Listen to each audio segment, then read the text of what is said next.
Greetings. I'm online and I'm on the air, bringing you another art blog because I strongly believe that it's blogging time. So what are we waiting for? Let's get blogging. Those of you that know me know that I'm relatively computer savvy. I'm no expert. I'm not the most knowledgeable by far, but by the same stretch, I'm definitely no pushover. And I've received a few requests to make a video about this. This art blog, what this art blog is supposed to be about. So I'm just like fulfilling a request. How do I pick out a piece of technology? So that's what this blog is going to be about. Just how do I pick out a piece of technology?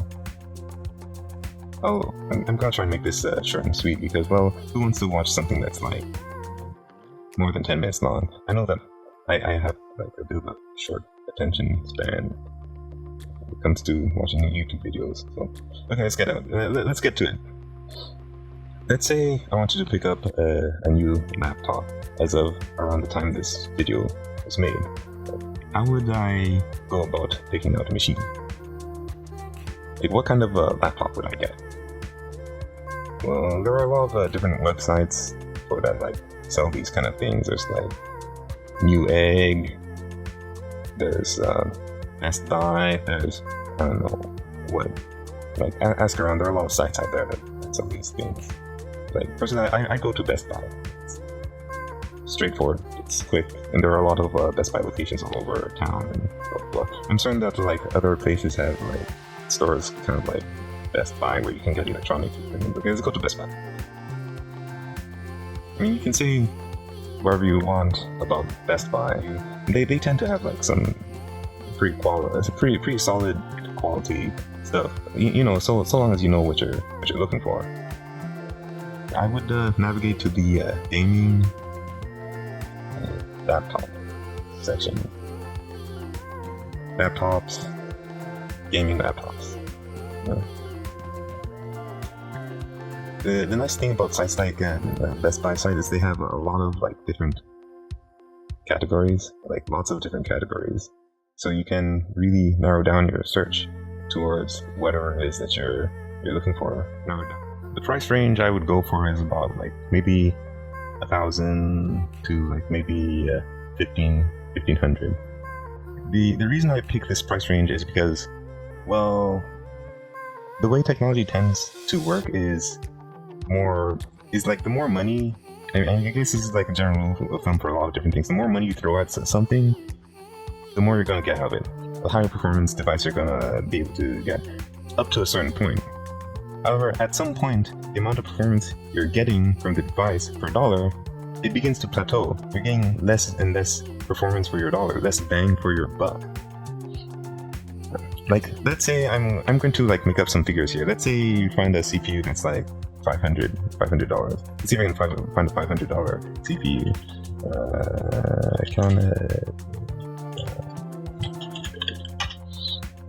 Just for the sake of argument. So you find a $500 CPU, and it's like it's like $5, and it's 5.4 gigahertz. $500 CPU, it's like 5 gigahertz. And you find another CPU. Let's say the other CPU is find a $1,000 CPU, right? And it's like the speed is only like 6 gigahertz. So somehow you're for like another $500, you're getting like 1 more gigahertz of processing power.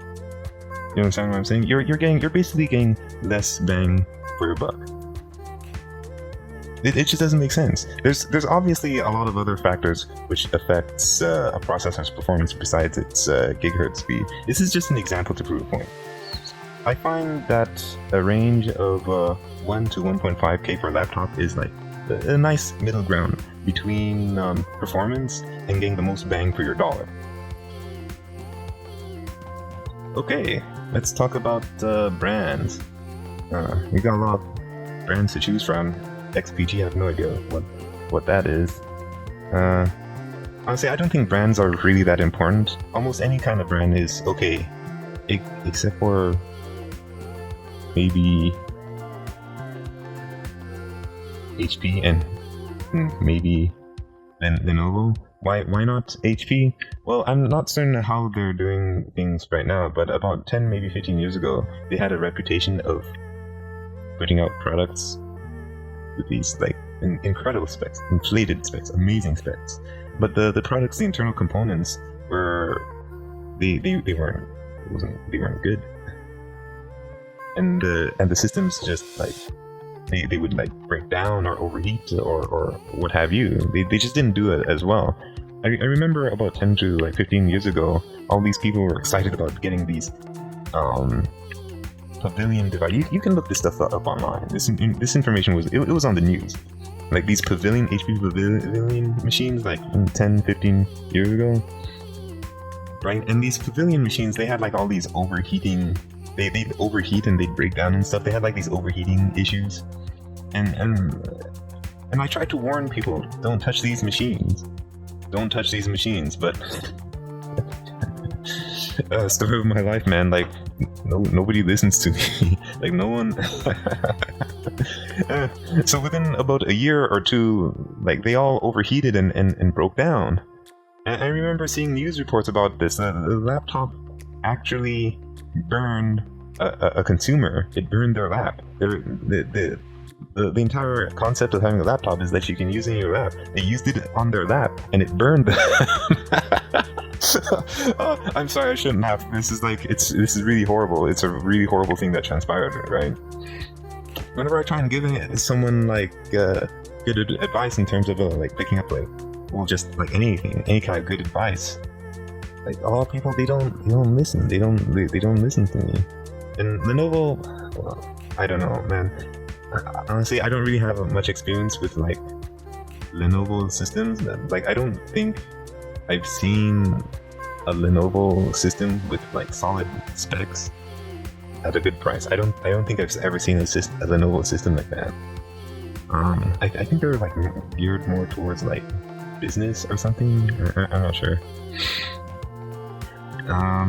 But you have to like keep in mind that this is like many years ago, so the quality things could have changed. Things may have changed.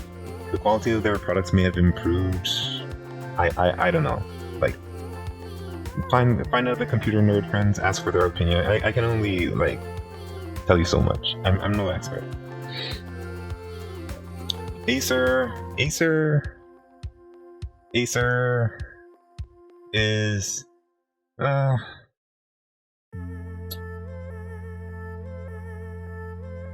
well, Acer isn't bad. They're okay. But the issue with Acer machines is I kind of feel like I might end up contradicting myself. They're kind of cheap. You know what I'm saying? As I understand it. But at the same time, they're not bad. They're okay. They're not bad. I don't mean that in a bad way. Don't take this the wrong way. In order to like get like those kind of prices, it's like they end up leaving out certain kind of features and certain kind of functions in their machines. Like let's say you have like I as I understand it, Samsung has like certain kind of functions in their devices which manages their devices' batteries, so you can't overcharge them and do stuff like that. Like the Samsung software and hardware and whatever just won't allow it. That's the way they're designed. Like Acer, they don't seem to have certain functions, certain features in their devices like that. They're decent machines. They're not bad machines, but you would have to be more careful with them.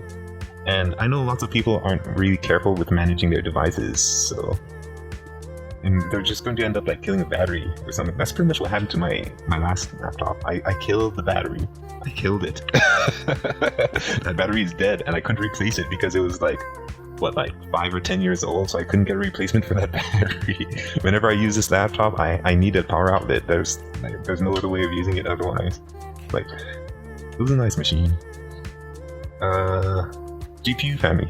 GPU, yeah, I'm not even going to like check the brands, because honestly I don't think it's really that significant. Let's check out the GPUs. GPU screen size, not that essential. Release year, not that significant. GPU family is extremely significant. It's essential. The GPU family is important if your laptop has a built-in independent graphics card.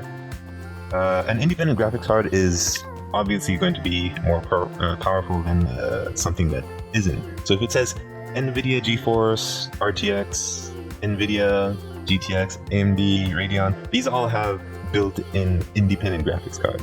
Intel Iris, that indicates that the graphics component is built into the processor. It's not an it indicates it doesn't have an independent graphics card. So I wouldn't, as far as I understand it, as far as I know, this is how I understand it. So generally speaking, I'd stay away from the Iris devices, basically, because I work with graphics, right? And you don't want to be like trying to play something like a Sims game, right? And then the game freezes upon you and crashes or something like that, right? Now, Radeon or NVIDIA. Some people like Radeon. I think they tend to be a bit cheaper, but we're dealing with laptops, right? So, I guess if you had a choice between Radeon or Iris, Radeon for sure. That's a sad comparison. that doesn't do Radeon justice. I'm sorry, Radeon. Like, honestly, Radeon is good. Radeon, they do make decent graphics cards. They really do. The thing about like Radeon is, as far as I've known them, they always seem to have in some kind of an issue with their more of an issue with their drivers. So that's something that you need to take into consideration. And also, Radeon tends to handle pixel data, pixel information, a bit better than NVIDIA graphics cards, and NVIDIA tends to handle vector information. So if you're dealing with polygons, 3D graphics, 3D stuff, that kind of stuff, NVIDIA tends to handle that kind of stuff a bit better than Radeon. So you gotta keep that in mind, as I understand it.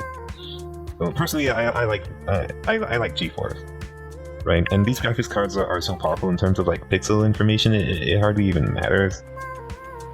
So, personally, I like GeForce. I like NVIDIA. I'm an NVIDIA guy. That's just me. To each his own. Now, RTX or GTX? Well, GTX is an older generation card, right? And RTX, they're newer generation cards. So I'd go with RTX. That's just. I know that there are a lot of different RTXs and a lot of different GTXs and blah blah blah. But trust me when I say this: there's no previous generation card that can compete with a newer generation card. None exists. That's just the way that's just the way things are. That's just the way this graphics card technology works. And you can get pretty close, but they can't compete. They just can't. It doesn't matter if it's a Super or a T or what have you. If it's a 2080, which is a higher end 2000 series graphics card, or something or the other, a 2080 something or the other, they cannot compete. Well, 99% of the time they're not going to. This is true. They will never be able to compete with 3050 lower end RTX card. They just wouldn't be. You can look this information up, on GPU benchmark. Let's look it up. I like this video card benchmark. It kind of it sort of averages out the performance. You can look up information. I use this thing. Compare 2080 Ti, 2080 Ti,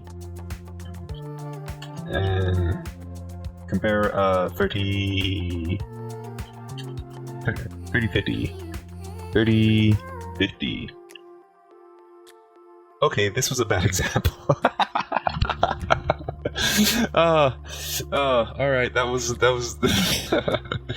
that was a terrible example. But I did say 90% of the time. Usually this is the case. Sometimes you'll have like older generation cards that like outperform your generation cards, but usually that's not the case. Oh man, I just made myself look like a fool here. This is embarrassing. All right, let's go back to like I'd still recommend a newer generation card, but if you want, you can like use something like Benchmark to like take a closer look and see which card is better than the other card. I'd still go with like the higher generation card because it would probably have like certain kind of like functions in it that the older generation card wouldn't have, right? So let's talk about processors. Processors are important. We got like models and cores and generation. Lots of people think that processors are important, and they are. They really are. Processors are important. Relatively speaking, they're important. They're important, but at the same time, they're not really that important. Like at least in terms of like laptops.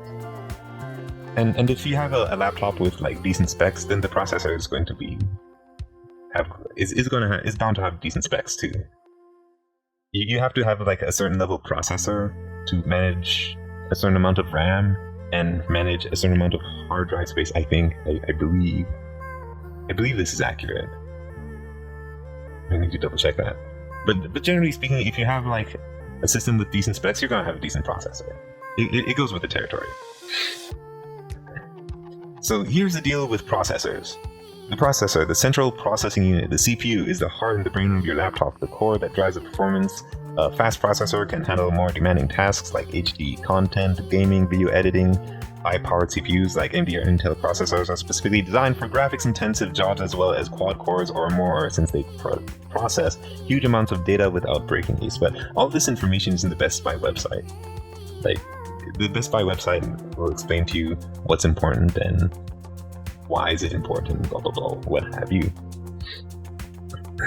But the thing about processors, especially when it comes to picking out a laptop, is they tend to be so powerful these days. Well, they've been relatively powerful for a while. Ever since they broke out the multi-cores, it was like gigahertz. What the hell is that? Who cares, man? That stuff doesn't matter anymore. The thing about processors, they tend to be so powerful these days, it hardly even matters anymore. Honestly, when I'm picking out a laptop, like I don't even look at the processor. I'll be honest with you. That might sound kind of bad, but yeah, that's just me. Like, I'm not even gonna look at the processor. It's not really. It's important, but it's not really that important. RAM, same situation. It's important, but not that important. Let's skip the RAM. Hard drive capacity. Hard drive capacity extremely important when you're dealing with laptops. You don't want to be in a situation where you're working with your laptop, you're trying to install a game or some software on your machine, and you don't have enough hard drive space. You don't want that to happen to you. Trust me, it's a pain in the butt to deal with. So get as much hard drive space as you can possibly manage. Hard drive space is essential. It's really, really important. It's critical. So let's go for the mass. A terabyte to like 1.9 terabyte. And that narrows us down to about 10 different machines with the RTX family. So just price range, independent graphics card, hard drive space, most important things. Now that gives us about like 10 different machines to choose from. Let's see if I can narrow this down further. We'll pick what's in stock. Oh, that gives us 1, 2, 3, 4, 5, 6, 7. 7 machines. 7 machines are in stock. I don't like HP. I have a problem with HP. That gives us 5 machines. Let's see if I can narrow it down further. Let's see what we can get for like maybe just 1200. That'll give us the 3050 Windows machine. Oh, I guess I would get for like 14 though. Oh, for 14 I can get this guy. It's open box, but like, and I know some people are skeptical about these open box devices, but like, honestly, I think open box is okay. Oopsie. It's Windows 10. I'm not happy about it being Windows 10, but I can easily update that, upgrade it to like Windows 11.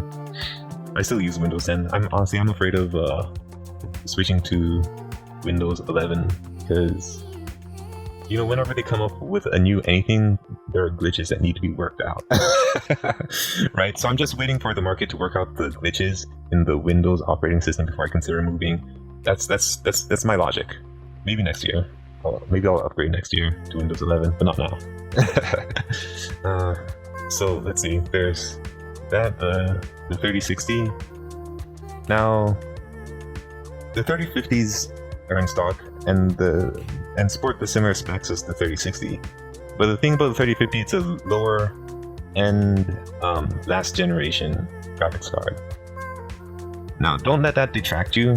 They're not bad. They're really not. They're just not as good as newer generation cards or higher end cards. But by no means are they bad cards. They're not bad cards. They're really not. I mean, like I have an old 1060 card and have yet to run into any trouble running anything.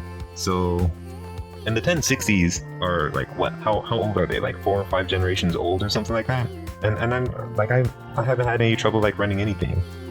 And I'm a graphics guy, right? So don't let the 3050 spec like deter you. Don't let it scare you away. But like personally, I like to try to get the most bang for my buck, so I'd probably go with something like this. I'd go with like something like this. This device doesn't seem to be available anymore. It was sold off. It's like a 4060. It's a newer generation, like mid-tier graphics card. But it's like closer to like 1500. I'd end up going for something like that. But that doesn't seem to be like it used to be available like about a week ago, but it's not available now. So yeah. So this one seemed, these two guys have like similar specs. So I'd go like maybe this one. Or this one. Maybe you want to get this one and save yourself what? 11, 12, 13, 14. Save yourself like, you want to save like $300, you can go with this one. You have a graphics card that's just a little bit weaker. And what's the processor like? Yeah, it looks like the processor is also last generation. Oh no, the more powerful card is the last generation processor. Well, you can use like a GPU benchmark or CPU benchmark to like figure out which processor. Hey, let's do that now. Let's find out which one of these guys is a better processor. CPU benchmark. Yeah, looks like the 11800 is marginally superior to the 12450, even though it's a older processor. Just go 11. Yeah, this is all around superior. It's an all around superior machine. But again, these kind of things, I don't think it really matters that much. Like if you wanted to like save $300, like go with this one. It's only like slightly weaker, so you'll save $300. I know like money is an issue, right? So.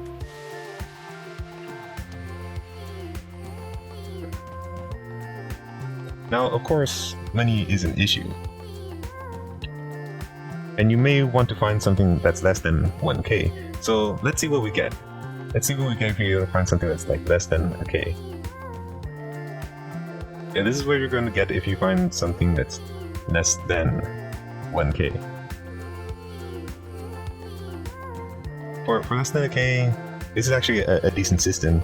I think they're like everything here is like last generation stuff. Like, except for the processor. The processor is like a bit newer, but it's like an i5, so it's like a mid-tier processor. That's their biggest hindrance, however. Any one of these will do, if you ask me. Like money is a thing, money is an issue, so like go with the cheaper one, save you some money. So just to recap, the important thing to look for in a laptop, and getting a laptop, is check your price range. discount status, brands not important, screen size, release year, GPU, make sure you have the latest graphics card, and have as much hard drive space as possible. Those are the important things. Oh, what's available? What's in stock? These are like the most important things to consider when picking out a laptop, in my opinion. So, if you had like $1,000 to put down on a laptop, this is at this current juncture in time, as of recording this video right now, this would be like the best one to go with.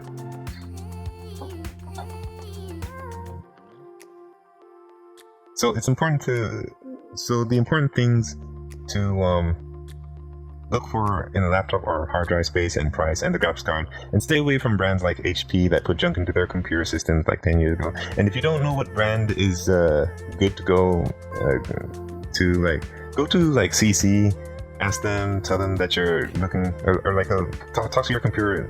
Find some computer nerdy people. You'll find computer nerdy people in computer stores like CC. You'll find computer nerdy people at local colleges. Just go to one of these places and ask computer nerdy people. Tell them that you're looking for a PC, a laptop, which brand does not put junk in their machines. Blah blah blah.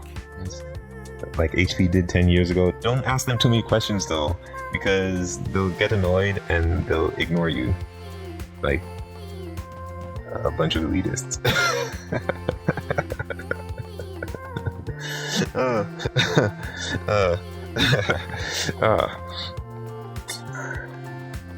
Okay, so if you are new here to the WR Art blog, make sure to hit the subscribe button. If you enjoyed this video, make sure you drop a like. And until next time, stay creative, have fun, and good luck out there, because trust me man, I know it can be rough.